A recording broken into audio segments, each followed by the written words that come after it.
Nice wheels. Yeah. Well, So how old is this caddy? I think it's about 5 years or so. You'd think the third richest man in the world might have his own chauffeur, but not Warren Buffett. He prefers being in the driver's seat. Do any of your billionaire friends ever joke with you about the Cadillac and that you're driving and not something flashier? No, they know me pretty well. On a cold winter morning, Buffett chauffeured me around his hometown of Omaha, Nebraska, pointing out all the hot spots. This is the McDonald's I go to frequently. So what do you have at McDonald's?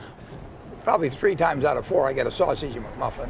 But then at lunchtime I get a quarter pounder and fries.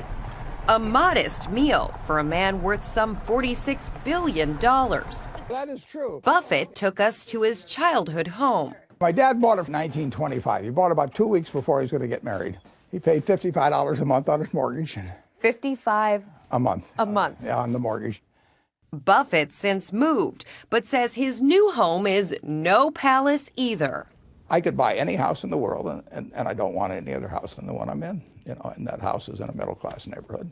I'm happy in a pair of khakis and a sweater, so I don't need fancy clothes. I don't need fancy food. Do you have an iPad? I do not have an iPad. iPhone? No. He prefers books and reads avidly. Even as a boy, Buffett, whose father started a small stock brokerage, devoured anything he could find on money. And I bought my first stock when I was 11. Which is incredible. That at 11 years old, you were buying your first stock. Well, I would have bought it sooner, but I didn't have the money. It took me about 5 years to save $120. That was in 1941. Oh, there I am down at the bottom here. There you are in this I'm over corner. here, and that's Bob Russell and Rich You Olson. kind of have like a little bit of a grin on your face. I must have been thinking about investments at the time.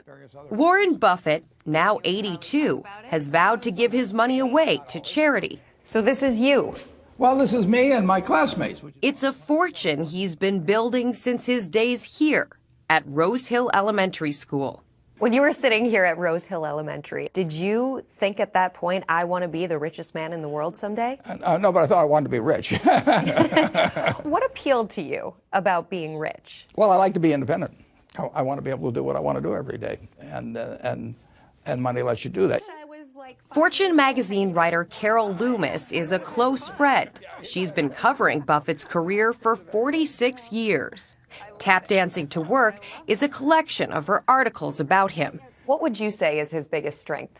Well, his biggest strength, without doubt, is his rationality that he brings to business and investing. And this is a trait, rationality, that you would think many investors would bring to their work. But the fact is, most of them are swept up by emotions most of the time at some crucial time.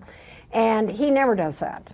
If you had invested $1,000 in Buffett's company in, say, April of 1966, your holdings today would be worth $6.5 million. What role has luck played in your success? Well, there's luck enters into everybody's life.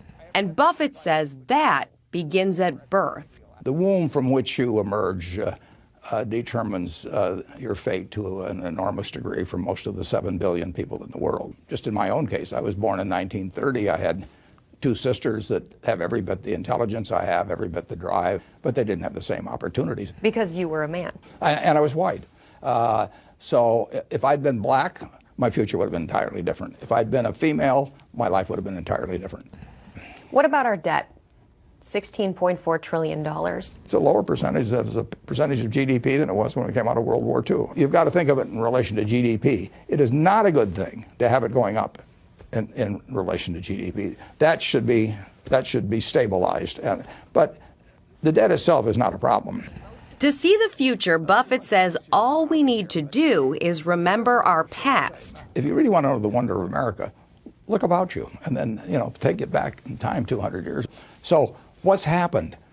We've had a system that's released the potential of human beings, but we will have hiccups along the way. And we had a big hiccup when the when the housing bubble burst in 2008. But the Dow Jones average in the 20th century went from 66 to 11,497. We went through the Great Depression, world wars, all kinds of things, and this country just keeps chugging forward. Do you have any stock tips for me?